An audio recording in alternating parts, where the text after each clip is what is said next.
This is Channel 4. Now today's Sign On, which contains a frank discussion on child sexual abuse.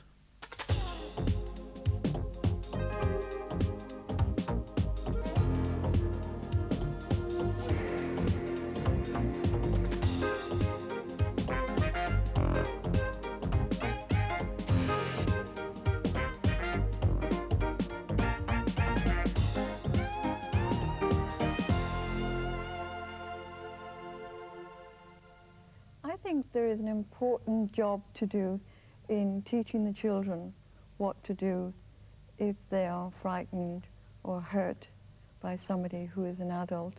And some of the deaf schools and units are not putting in teaching programs to teach the children. And schools should have policies to train the teachers on how to look for abuse and to cope with abuse in the school. Hello, welcome to Your Views. That was Margaret Kennedy of the Keep Deaf Children Safe campaign talking to us in 1992. What she said about teaching children and training teachers is as true today as it was then. It's an appropriate note on which to open this, the last of 4 programs about serious issues in the deaf community, which we've been showing over the last 4 weeks. Today we concentrate on child abuse. This programme was first shown in October 1992. Some of the details may have changed, but the general information remains valid. At the end of the programme we'll be giving details about where to phone or write for information or help. The programme was introduced by Carolyn Edwards and Simeon Hart, and we begin with Simeon giving some of the historical background. We must warn viewers that some of the discussion is sexually explicit. Over the last 20 years, child abuse has become more widely recognised as existing in the hearing world, and there are 2 reports that collate the information on inquiries held during that time. Recently you might be more aware of the cases in Cleveland and Rochdale, Nottingham and the Orkneys in Scotland. Research in the early 1980s indicates that before the age of 18, 25% of girls and 10% of boys have been sexually abused. It not only happens in the hearing world. In 1991, a house parent at a deaf school was sentenced to 9 years imprisonment for indecently assaulting deaf boys. Evidence suggests that deaf children are vulnerable to physical and sexual abuse. Research in America reports that in the deaf population, 54% of boys and 50% of girls had been sexually assaulted before the age of 18.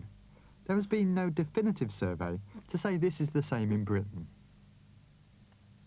In the studio with me is Margaret Kennedy, the coordinator of the Keep Deaf Children Safe campaign at the NDCS. Hello. Could you tell us what exactly child abuse is? There are 4 forms of child abuse: sexual abuse, physical abuse, emotional abuse, and neglect. With sexual abuse, adults use children for sex. They may touch a child in a sexual way or kiss a child in a sexual way. In physical abuse, the adult hits a child either with a hand or with a stick or a belt, causing injury. They may also burn the child with cigarettes or an iron or hot water. With neglect, the child is forgotten, not given warm clothing, or not fed properly. And with emotional abuse, the adult calls the child names, bad names, so the child begins to believe that they are wrong or bad, and this happens a lot.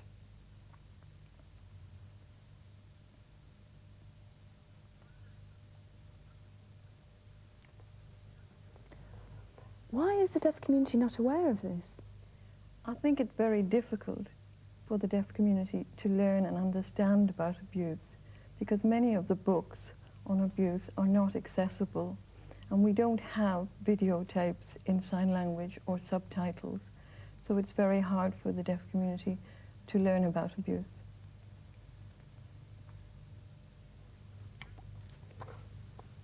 What help is available for the deaf community, for deaf people? Very little help, I'm afraid. Counsellors who can offer help usually do not know how to sign. So a deaf person would have to find a counsellor who could sign and who understood what child abuse was about. So it's important, if a deaf person wants to find a counsellor, that they ask whether the counsellor can sign and whether they have been trained to work with people who were abused.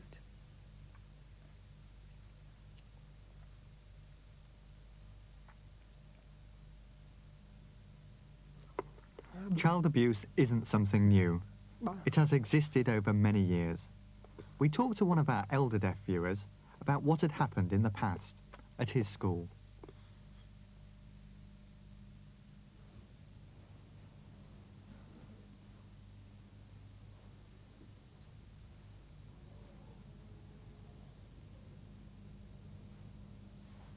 Could you tell us what happened when you were in school?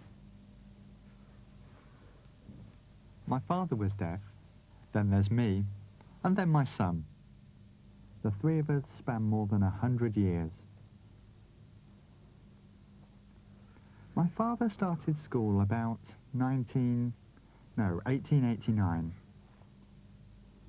The headmaster was an old man with a large moustache, very big and powerful and good at signing, but very cruel. He abused the boys. In bed, he would have anal sex and masturbate them when they were naked. It was all secret, and it would happen again and again. When I went to the school, it was exactly the same. He would take down my trousers and look at my penis and say how small it was. I was working cleaning the shoes. I checked they were all clean. He called me over, opened my trousers, pulled them down, went behind me and had anal sex with me. Also, my son, when he was in school, knew abuse was going on. It's no surprise to me that we see so much in the newspapers now. It was exactly the same then. That's dreadful. He would pick 2 or 3 boys and give them the special task of cleaning shoes, high upstairs in the teacher's small bedroom. From that room, there was a small window that looked onto the dormitory. It was there. They would be cleaning the shoes and washing the teacups. He would then abuse them. He would call a boy forward and say, "Do you know how to masturbate?" When he said he didn't know, he would open his and the boy's trousers, touch and play with himself and the boy. This happened regularly. Then they were given a sweet. When the boy came downstairs chewing his sweet, I knew what had happened. I'd had a sweet before, now he'd got one. It happened regularly.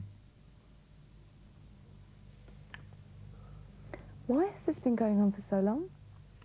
Child abuse has been happening for years. I think the difficulty has been for deaf children that they have found it very difficult to tell somebody, because using sign, adults don't often understand what they're trying to say.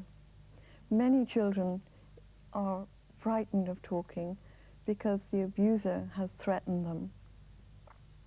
And then for some deaf children, they show it by their behavior.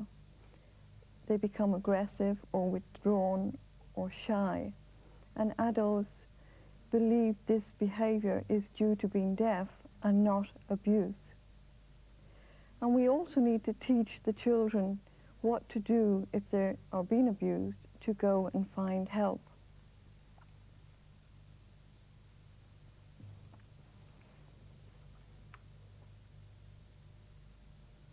How can the deaf community get to grips with this abuse? By sharing their experiences? I think it's very important that deaf adults begin to talk about what happened to them when they were children. We know for hearing children, hearing adults began to talk about what had happened to them, and hearing children began talking as well. So it's important that the deaf community talk about it and begin to learn about child abuse, and that way they can help the children more and to teach the children. Getting hold of people to talk about this sensitive area has been extremely difficult. This is understandable because the deaf community is small and news travels fast. But this fear of exposure and the lack of awareness in the community doesn't help us to help ourselves. The next two people we talked to declined to be filmed signing, but they were very willing to tell us their stories to help raise awareness amongst the deaf community. We use a relay signer in both films to give you an opportunity to know how they feel.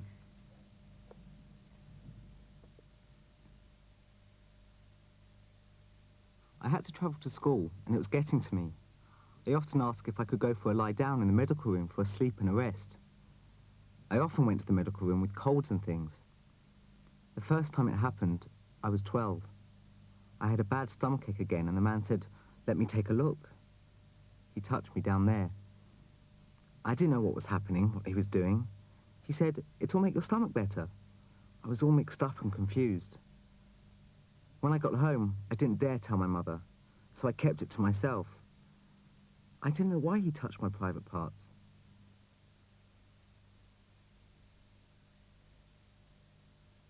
Then he got me again.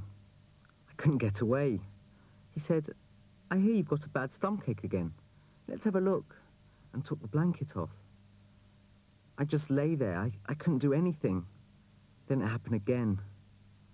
Anyway, the fourth time, he told me I had to go upstairs. I said no, but he told me I had to and ordered me upstairs. I went upstairs to the boys' dormitory, and he started to grope me very roughly. It was horrible. I tried to get away, but he grabbed me and shouted, "Undress, undress." His face was really fierce. He masturbated me, and I ejaculated. I felt awful, and I went home. I didn't say anything. He was very authoritative and told me I'd be punished if I told anyone.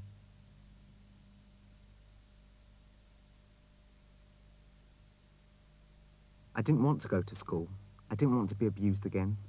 My mother kept saying, "Go to school." I started making excuses that I had a cold or a headache. My parents didn't know what was wrong. I was bad-tempered. I stayed in my room. Their sweet little boy had changed into a miserable child, and they'd seen this change. I just wanted to stay in, and I kept saying, "It's not my fault." My parents knew there was something wrong, but I couldn't say I'd been molested by this man. I just couldn't.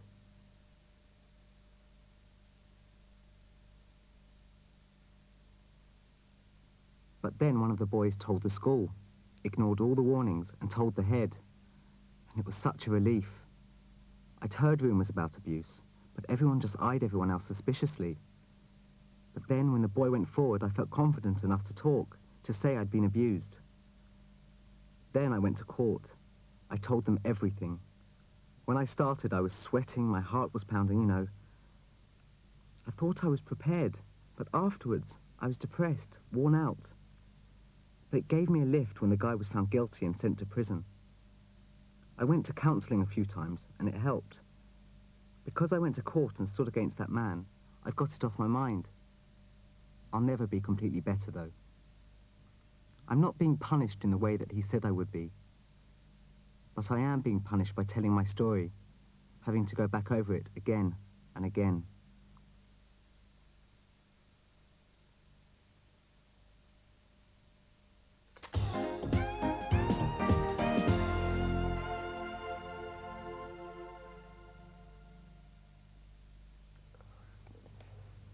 How does this happen in schools? Why isn't it prevented? Abuse can happen anywhere, in school, in the family, outside school, outside the family. It is important that children have a way of telling somebody outside the school, especially if they're in boarding school.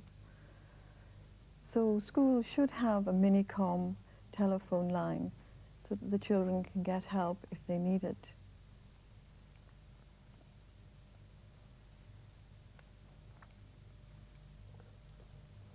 How can the schools stop child abuse happening? I think there is an important job to do in teaching the children what to do if they are frightened or hurt by somebody who is an adult. And some of the deaf schools and units are not putting in teaching programs to teach the children. And schools should have policies to train the teachers on how to look for abuse and to cope with abuse in the school.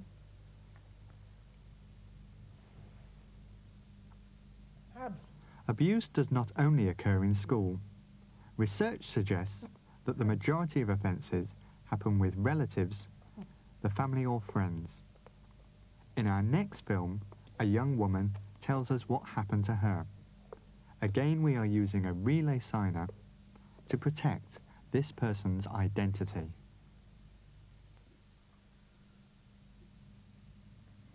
Can you tell me how it happened? My father beat me up and physically abused me when I was growing up. I can't remember what age I was, but it seems to me about 8 when I was abused by my uncle once. That's sexually, and I screamed and screamed, and he never did it again. Nothing happened until I was about 13, and then my brother started abusing me. And I was really frightened of my father. I mean, he was physically abusing me.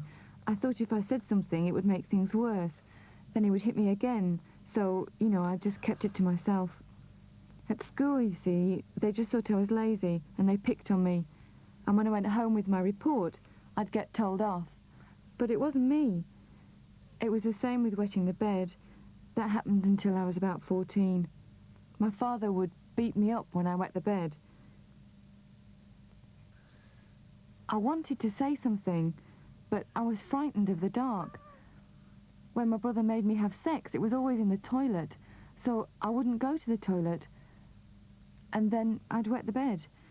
That's why it was difficult, and I couldn't say anything. So I just became very withdrawn.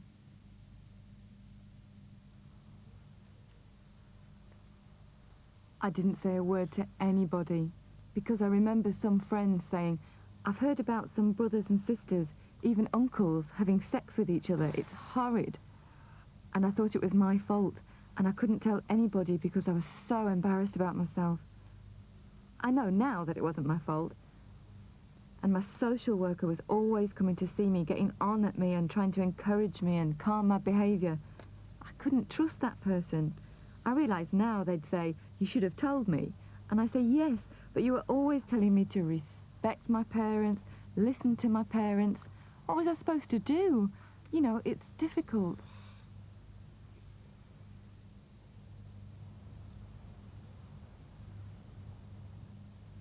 About 2 years ago, I was involved in a course, and they were talking about children's development and their emotional relationships, and they talked about abuse. And that's when it hit me. I realised when they were talking about incest. You know, when I grew up, I didn't know what that word meant, and I realised that's what I'd been through in the past. I'd left home when I was about 16, and obviously when I got away, it was a relief, but I still felt very frustrated, you know. I felt guilty and disgusted with myself and confused until I came across that word, incest. I couldn't talk about what my family was like when the tutors asked. They said they understood, but I started being away from college until the head tutor said, "Well, look, why don't you go to counselling?"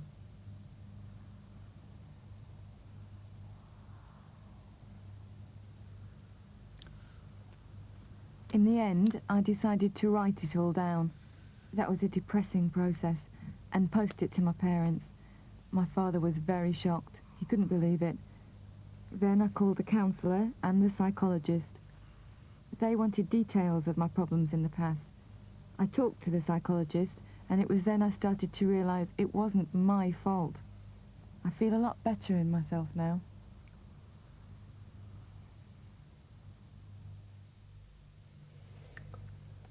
How can the family help? I think we have to remember that children cannot really stop abuse because they're too frightened. So parents must learn what to look for. And there are books available to help them with that. Also, it is not the child's responsibility to keep themselves safe. It is the adult's responsibility. If a child should say they are being abused, then it's very important to believe them. Children very rarely lie about abuse.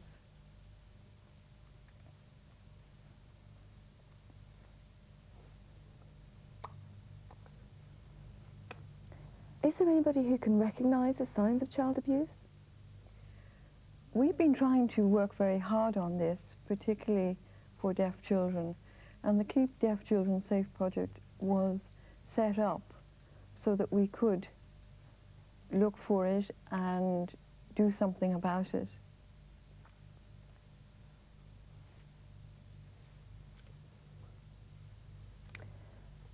Is there any way of preventing child abuse happening in the future? We've been trying to train teachers of deaf children and social workers of deaf children, and we've also produced some material for the children, and this book is in sign-supported English as well as English. And we'll be doing a teacher training pack, which has just gone to the publisher, and a social work training pack. And next year we will be having conferences for parents and hopefully deaf people too.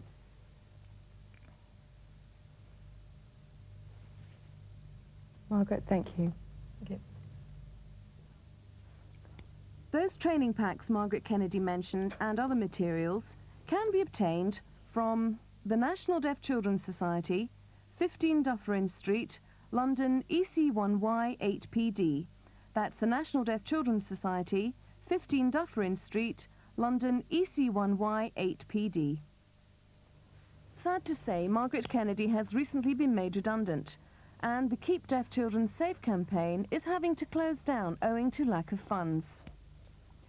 What a tragedy that is for deaf children. However, Childline, which can offer help and advice to deaf children, does have a free confidential Minicom number which you can call. It's 0800 400 222, and it's open from 2 p.m. to 9 p.m. every day. You can see that number again in a moment, or you can write to Childline, Free Post 1111, London N1 OBR. That's Childline, Free Post 1111, London N1 OBR. That's all from the present run of Sign On, but we'll be back in October with another series. Watch out for that. Till then, have a lovely summer. Goodbye, and see you in October.